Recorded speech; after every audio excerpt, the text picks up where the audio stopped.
Hi hello నమస్తే welcome to India next. Tirumala laddu కల్తీ వ్యవహారం ప్రపంచ వ్యాప్తంగా చర్చనీయాంశంగా మారింది. శ్రీవారి భక్తుల మనోభావాలు తీవ్రంగా దెబ్బతిన్నాయి. ఈ నేపథ్యంలో కొందరు ప్రముఖ వ్యక్తులు ఈ విషయంలో గందరగోళం నెలకొందని గట్టిగా నమ్ముతున్నారు. నేతలు, అధికారులు మాట్లాడుతున్న మాటల్లో నిజానిజాలను తెలుసుకునే ప్రయత్నం చేస్తున్నారు. ఈ క్రమంలో వారికి అనేక సందేహాలు తలెత్తుతున్నాయి.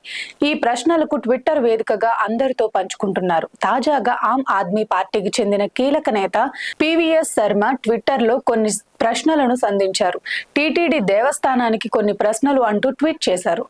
టెస్టింగ్ చేయడానికి ముందు వచ్చిన నెయ్యిలో కల్తీ జరిగినట్లు టీటీడీ ఈవో ఎలా నిర్ధారించారని ఆమ్ ఆద్మీ పార్టీకి చెందిన కీలక నేత పివిఎస్ శర్మ ప్రశ్నించారు.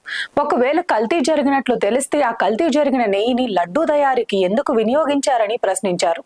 లడ్డూలో క్వాలిటీ లేదని తెలిసిన తరువాత నెయ్యి కారణంగానే లడ్డూల్లో క్వాలిటీ బాగా లేదని ఎలా నిర్ధారించారు? లడ్డూలు కల్తీ జరిగాయని భావించిన తరువాత వాటిని టెస్టింగ్ కోసం పంపించారా? నెయ్యి కాకుండా లడ్డూలో వినియోగించిన ఇతర పదార్థాల కారణంగా క్వాలిటీ చెడిపోయిందని తెలుసుకునే ప్రయత్నం టీటీడీ ఈవో చేశారా? నెయ్యి కల్తీ జరిగిందని తెలిసిన తరువాత సప్లయర్ పై ఏమైనా చర్యలు తీసుకున్నారా? లడ్డూలో కల్తీ జరిగిందని టెస్టింగ్ తర్వాత తెలిస్తే ఆ విషయాన్ని చాలా కాలం పాటు ఎందుకు ఈ విషయం వెల్లడించలేదు? నెయ్యి సప్లై చేసిన వారిపై పీనల్ యాక్షన్ తీసుకునే హక్కు కలిగిన టీటీడీ ఈవో లడ్డూ టెస్టింగ్ ఫలితాలను ముఖ్యమంత్రికి ఎందుకు పంపారు?